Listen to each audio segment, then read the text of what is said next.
En el nombre del Padre, del Hijo y del Espíritu Santo. Amén. Purifica, Señor, mi mente, mis labios. Purifica también mi corazón. Gloria al Padre, al Hijo y al Espíritu Santo, como era en un principio, ahora y siempre, y por los siglos de los siglos. Amén. Yo confieso ante Dios Todopoderoso y ante ustedes, hermanos, que he pecado mucho de pensamiento, palabra, obra y omisión. Por mi culpa, por mi culpa, por mi gran culpa. Por eso ruego a Santa María siempre Virgen, a los ángeles y a los santos, y a ustedes, hermanos, que intercedan por mí ante Dios nuestro Señor. Amén. Hoy es el día de San Ignacio de Loyola, que es mi santo, no porque me llame Ignacio, sino porque es el santo que yo adopté en mi primera conversión, aquella conversión que fue fruto de la gracia de Dios a los 15 años, estando en el monasterio benedictino. Conocí lo que era San Ignacio de Loyola y practiqué los ejercicios espirituales por mi cuenta y los practiqué después también una decena de veces, guiado y también no guiado. Existe ahora, encontré ayer, porque tuve un desvelo anoche, llegué a dormir hasta las 4 de la mañana, a las 4 me desperté, no podía dormir, así que no podía dormir porque me había olvidado de Dios. Les pido disculpas a ustedes, los que me siguen en este canal, porque si yo estuviera anclado a Dios, anclado al Espíritu Santo, si yo fuera un hombre que orara, un hombre que no tuviera la tibieza espantosa que me aqueja, ustedes tendrían excelentes prédicas que brotarían del Espíritu Santo hablando dentro de mí. Pero eso no ocurre, porque me olvidé de Dios, me puse mundano. Seguí practicando, hasta el día de hoy he seguido practicando el rosario diario, pero qué diferente al primer rosario que hice hace 4 meses atrás. El primer rosario fue maravilloso. Y esto es una curva que fue descendiendo del primer rosario al rosario de ayer, donde mi mente estaba en otro lugar y donde mis labios repetían oraciones mecánicas. Así es cuando Jesús entró a Jerusalén. Dijo, con mis labios me alaban con los labios, pero con el corazón no. Así estoy yo. Por eso que estoy haciendo una confesión ante ustedes de mis pecados. La misma confesión que haría ante un sacerdote. Tibieza, falta de oración, abandono de olvidarse de Dios. Y eso tiene un lado positivo. Curiosamente todo tiene lados positivos. Es casi risible, es casi humorístico. Porque me pude relacionar mejor con la gente del mundo. Cuando uno se transforma en un mundano, se relaciona bien con la gente que ha olvidado a Dios, que vive sin Dios. Pues cuando uno vive con Dios, no se relaciona tan bien con esa gente porque está, como dicen los esotéricos, niveles vibracionales diferentes. Ahora, yo me he portado como Saulo, no como Saulo, ojalá fuera como Saulo. Me he portado como Saúl, el rey Saúl, el primer rey de Israel, que el profeta Samuel le dijo, no traigas ningún botín de la guerra. Y trajo botín, porque dijo, no, este ganado me gusta, o estas mujeres me gustan, y me las voy a llevar. Y Samuel, que era el profeta de Israel, inmediatamente lo condenó y le dijo, tú no vas a seguir siendo rey de Israel. y va a venir otro mayor que tú, quien era David. Entonces yo, de haber tenido una vida de vida esotérica, digamos así, de la nueva era, he conservado cosas de eso, en vez de haber abandonado todo. Todo. Entonces, me llega la espiritualidad de Ignacio de Loyola. Yo soy un jesuita frustrado. Afortunadamente no fui jesuita porque la compañía de Jesús, ay Jesús, qué compañía, se ha apartado del camino. Pero los jesuitas antiguos no. Cuando el rey Carlos III Borbón, de esa dinastía maldita, porque después de Carlos III vino Carlos IV, que fue un imbécil, y después vino Fernando VII, otro imbécil.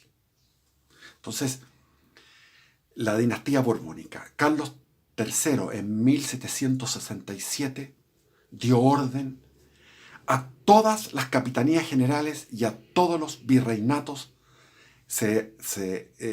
a todas las autoridades, tenían que abrir un papel que venía sellado con lacra y leerlo y expulsar a los jesuitas. Eso fue un crimen de lesa humanidad y de lesa patria, de lesa iglesia. Separó a la iglesia del pueblo, separó al Estado español, lo separó del pueblo.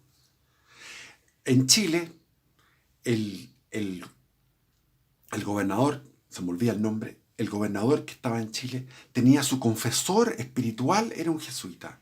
Los jesuitas tenían miles de obras de beneficencia, obras piadosas. En México uno llegaba a un lugar apartado ya en la zona cerca, en lo que es ahora Estados Unidos, Nuevo México, California, todos esos lugares, encontraba una misión jesuita.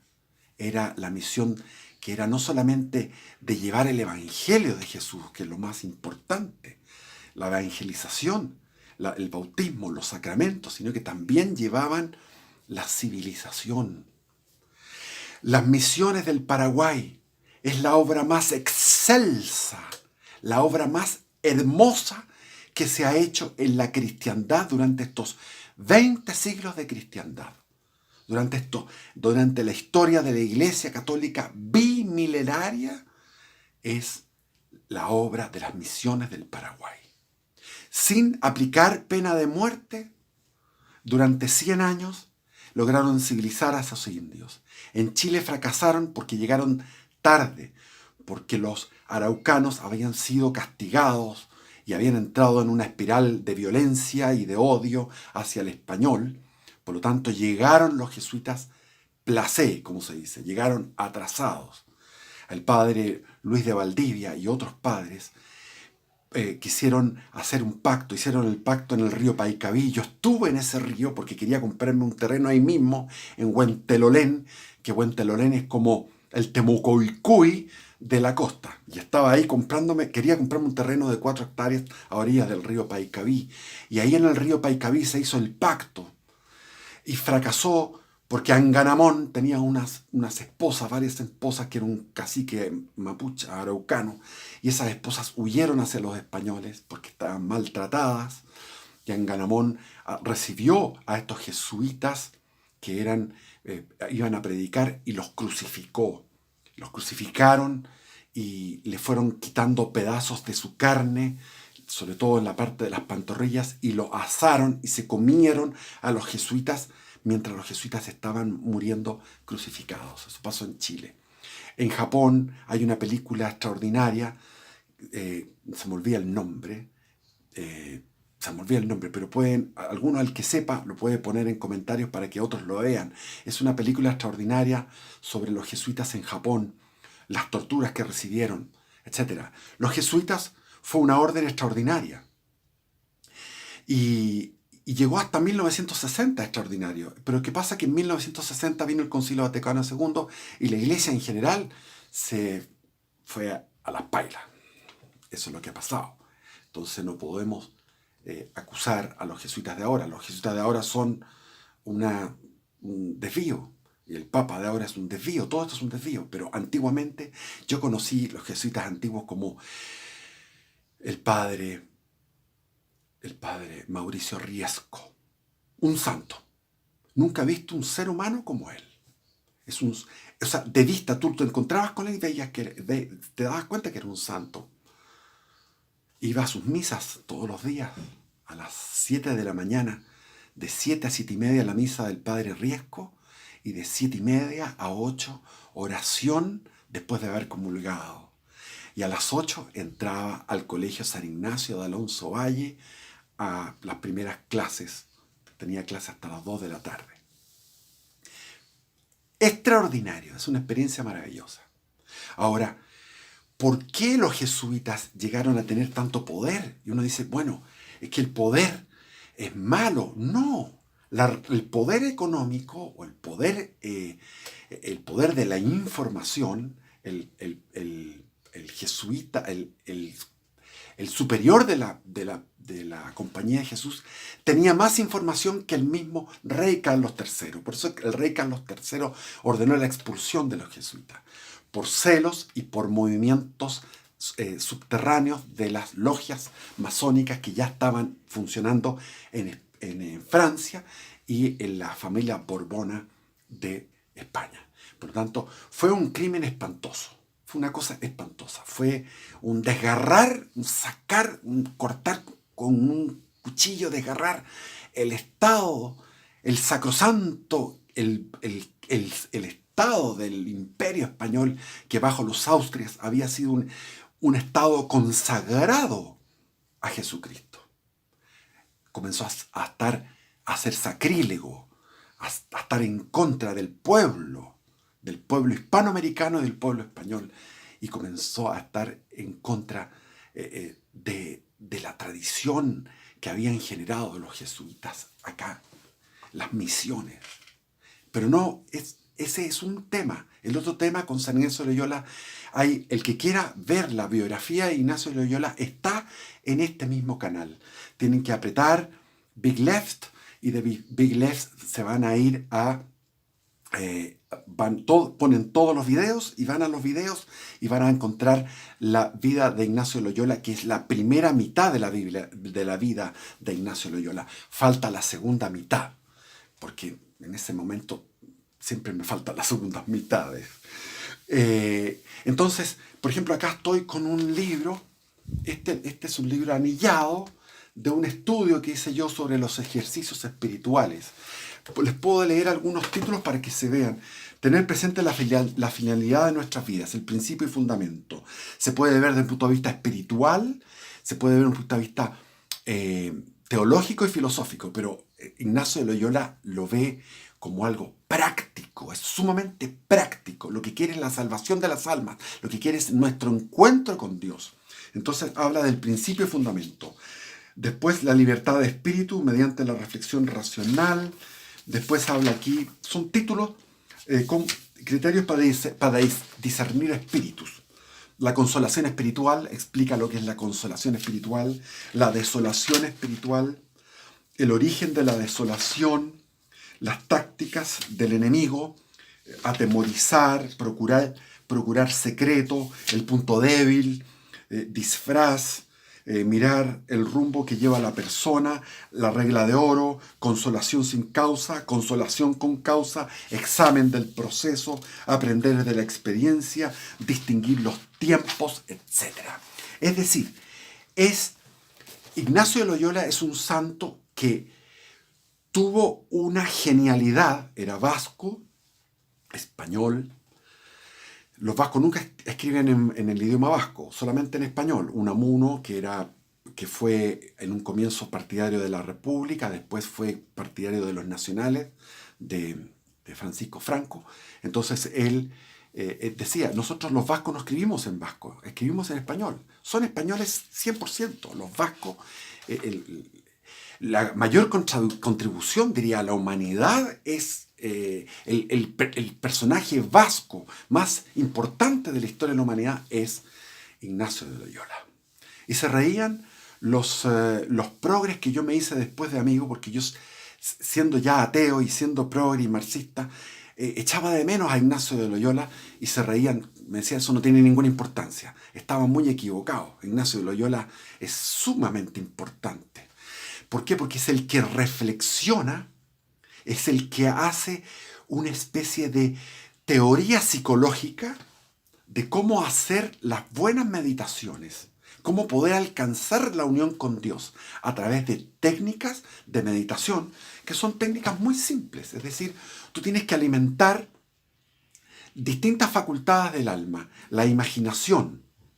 Tienes que alimentar la memoria, acordándose de los puntos de meditación, la imaginación, porque hay lo que se llama la composición de lugar, que es imaginar. Por ejemplo, cuando uno medita la vida de Jesucristo, se imagina la vida de Jesucristo. Nosotros fuimos a San Pedro de Atacama, como candidato a jesuita, con otros candidatos, fuimos a San Pedro de Atacama. En aquellos tiempos había dos pensiones de mala muerte y nosotros arrendamos en una pensión de mala muerte un mes para hacer los ejercicios espirituales. Entonces, cuando ya nos tocaba meditar la vida de Jesucristo era muy fácil, porque en esa época San Pedro de Atacama, no como ahora que es algo turístico, no era turístico. Entonces uno veía las ovejitas, veía los cultivos, era como estar en Tierra Santa. Entonces era muy fácil imaginar. Entonces uno alimenta la memoria, la imaginación, y después alimenta la razón, el raciocinio, y después de alimentar esas tres facultades, termina alimentando la última facultad, que es la más importante, la emoción, los sentimientos, y finalmente la voluntad. La voluntad. Va recorriendo todas las distintas facultades espirituales del ser humano, alimentando cada una de ellas en la meditación, hasta llegar a la cúlmine, que es la voluntad, y termina siempre con un coloquio, el coloquio con Dios. Y el coloquio es un diálogo espontáneo. Pero hay que ceñirse primero a todo el procedimiento de la meditación. Hay que ir paso a paso, como él estableció en los ejercicios espirituales. Entonces anoche en el desvelo me metí a ver qué había en internet sobre los ejercicios espirituales. Hay muchísimo, pero hay uno que me gustó mucho, que dice: los ejercicios espirituales, así es, los ejercicios espirituales según el método de San Ignacio de Loyola son 162 videos entre 15 y 20 minutos de distintos sacerdotes, pero de muy buen nivel. Estuve viéndolos, estupendos. Eso es recomendable en YouTube. O sea, tú tienes meditación para toda la vida. Los ejercicios espirituales son para toda la vida. Entonces, comienza con el principio y fundamento. ¿Qué es el principio y fundamento? Es definir cuál es la finalidad del hombre, después definir cuál es la finalidad de las cosas, porque las cosas incluyen las criaturas, y finalmente cómo se debe comportar. Son todos raciocinios lógicos. Primero dice, comienza el principio de fundamento, más o menos, porque lo estoy memorizando, y esto lo vi yo cuando era joven. El principio de fundamento dice: el hombre es creado para adorar y dar alabanza a nuestro Señor, a Dios, y salvar su alma, porque estamos en una situación desmejorada, estamos en una situación complicada, porque estamos en un mundo que no es el mundo que Dios nos entregó. Nosotros estábamos en un paraíso y perdimos el paraíso por un pecado que fue gravísimo. De tal gravedad fue el pecado que estamos en este mundo que no es el mundo que Dios quería para nosotros. En el paraíso no había bestias que te atacaran, no había hambre, no había dolor, no había enfermedad, no había muerte. Entonces, son cosas tan graves las que nosotros vivimos en este mundo, que estamos sometidos a una serie de riesgos, de peligros, de dolores, de enfermedades, de decrepitud, de muerte. Todo esto no existía en el plan de Dios. Existía de Adán a la gloria. Pero Adán Adán y Eva cometieron ese pecado, que fue un pecado de soberbia, porque es un pecado tremendo. Es un pecado de querer ser como Dios, conocer el bien y el mal. Y, bueno, todo esto no lo voy a repetir más ahí, porque todos lo sabemos. Pero lo más importante es que no solamente estaban las condiciones físicas, en las cuales todas las criaturas que habían estaban para el servicio del hombre, o para acompañarlo. Pero estaba también la experiencia mística de unión con Dios. Entonces la primera pareja nació en paz, nació en alegría, nació en amor, nació en un estado beatífico. Y se perdió ese estado beatífico y se fue expulsado del paraíso y caímos en este mundo. En este mundo que tiene antepasados, donde hubo aquí una Pangea con dinosaurios, que son seres espantosos. Entonces yo creo que los dinosaurios son encarnaciones de demonios. Entonces este mundo estamos más sometidos al peligro de los demonios también. Porque el primer pecado históricamente fue el pecado de los demonios, de los espíritus, de los ángeles. Los ángeles que eran bellos, eran hermosos y que viven en un instante, en una eternidad. Y en la eternidad dijeron que no. Nosotros no, tenemos un proceso. Por eso que tenemos una gran oportunidad, tenemos un proceso. No como los ángeles. Los ángeles de esa belleza se transformaron en intrínsecamente perversos, intrínsecamente feos,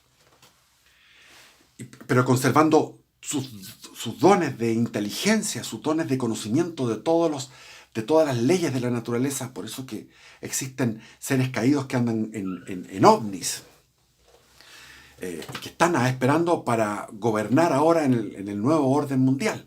Entonces, el principio y fundamento dice: nosotros fuimos creados para vivir celestialmente junto a Dios, en el éxtasis de estar en la presencia de Dios. Y eso fracasó. Pero dice, esa es nuestra finalidad del hombre.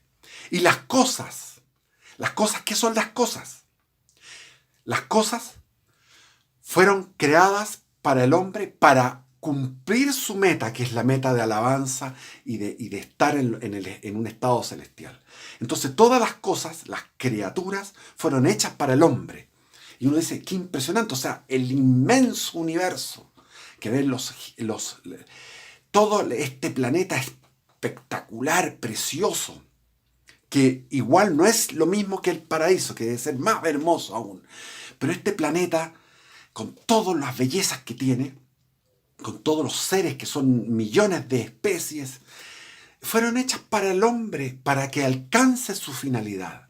Entonces, de ahí se sigue la tercera conclusión. Son 3 silogismos. El hombre fue hecho para alabanza y gloria de Dios, para vivir en el estado de gracia. Segundo, las cosas. Pero las cosas no son las criaturas solamente, no son los animales, las plantas, los minerales, los planetas, el cielo, las estrellas. No solamente es eso, sino que las cosas, por ejemplo, el Kriya Yoga es una cosa, es una técnica espiritual. El ejercicio espirituales de San Ignacio de Loyola es una cosa también. Las meditaciones de Ignacio de Loyola son unas cosas, porque no son Dios. Las cosas son todo lo que está entre nosotros como humanos, individuales y Dios. ¿Qué son las cosas? Cosas son, entiéndanlo que cosas son mi madre, mi padre, mis hermanos, mi señora, mis hijos. Cosas son el Estado, la nación, cosas son los barcos, los autos, cosas son los animales, las plantas, los ángeles. Los ángeles también son cosas, entendido como lo que no es Dios. Entonces, todas las cosas deben ser usadas tanto cuanto me ayuden a llegar a la finalidad. Eso es lo que ordena, lo que pone en perspectiva. Es lo que Jesús decía: buscad primero el reino de Dios y todo lo demás se os dará por añadidura. Entonces, nos ponemos en orden. Primer mandamiento: amarás al Señor tu Dios con todo tu corazón, con toda tu mente, con todas tus fuerzas. Eso es primero. Entonces yo he estado fallando. Yo he fallado. Porque claro, me justifico. Estoy con harto trabajo doméstico, mucho trabajo doméstico.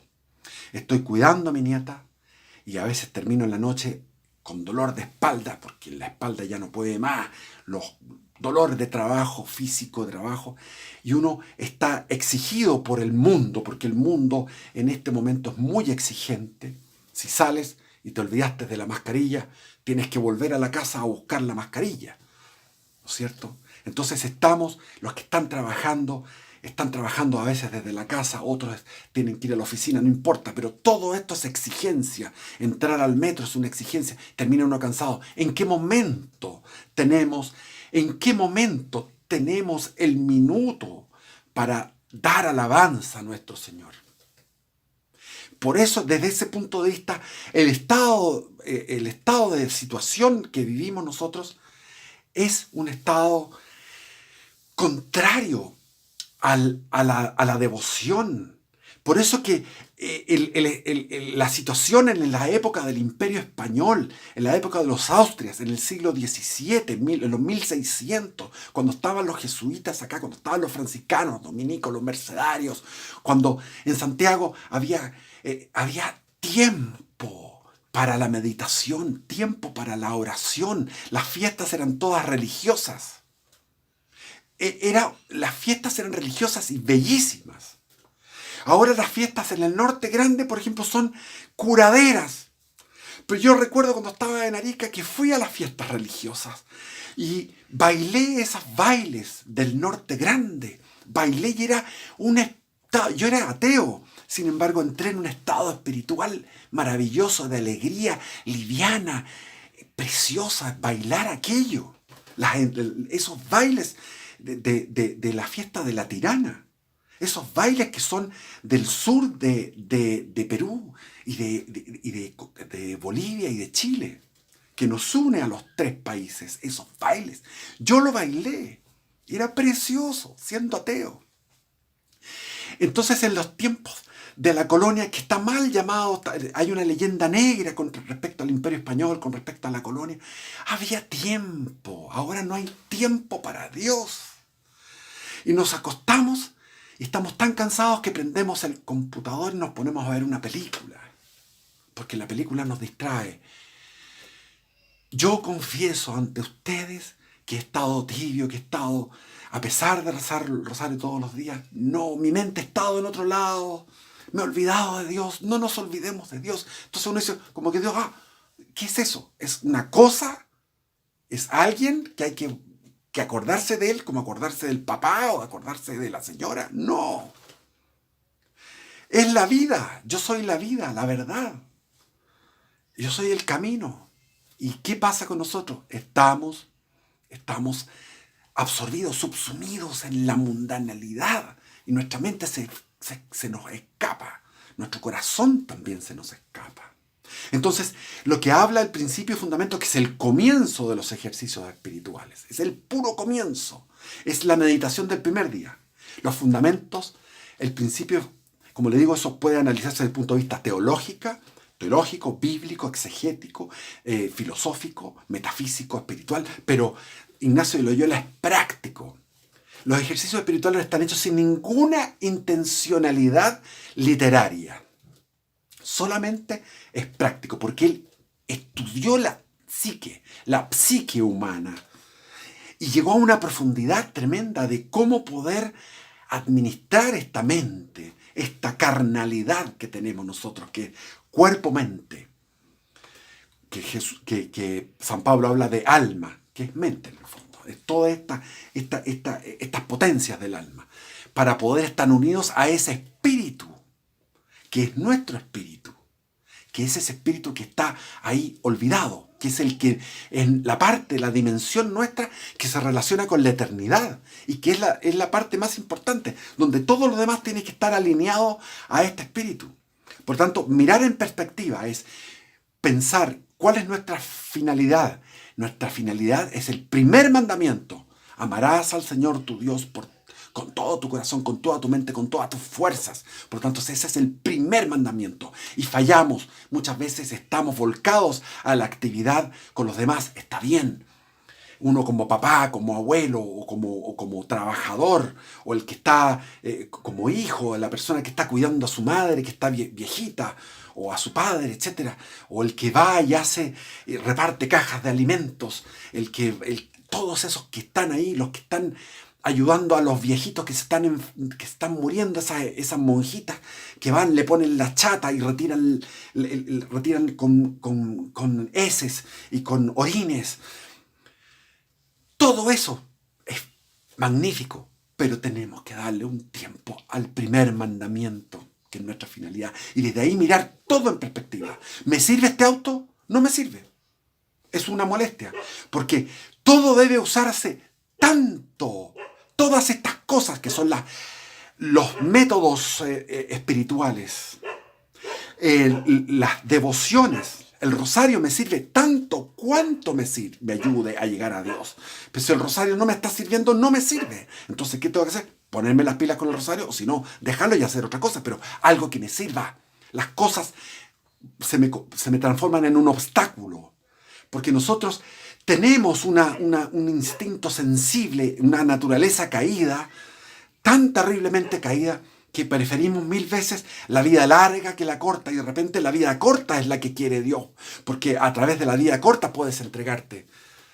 El padre Hurtado murió a los 56 años. Yo voy a cumplir 61. ¿Y qué he hecho? 40 años en pecado mortal.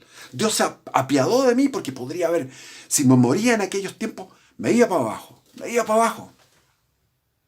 Porque existe el pecado de los ángeles, existe el pecado de Adán y Eva, y existe nuestro pecado mortal, no el venial, el mortal. Y la gente no se da cuenta, porque uno no se da cuenta. Una persona puede estar en pecado mortal, cambió de repente está en pecado mortal, ni él mismo se da cuenta, ni nosotros nos damos cuenta, porque estamos en un estado actualmente en que estamos engañados por una teología falsa, la teología de Bergoglio y la teología modernista, que todo es perdón y todo es misericordia. No es así. Para entrar al reino de los cielos solamente entran los santos. Y si no somos santos, no entramos al reino de los cielos. O nos vamos al purgatorio. Este ya es un purgatorio. Vivamos este purgatorio. Aprovechemos que estamos en el purgatorio, en el primer purgatorio, que es la tierra, para evitar ese otro purgatorio y llegar decentemente al cielo. Llegar decentemente al cielo. Alabado sea nuestro Señor. Alabado sea. Y amémoslo. Amémoslo. Amémoslo.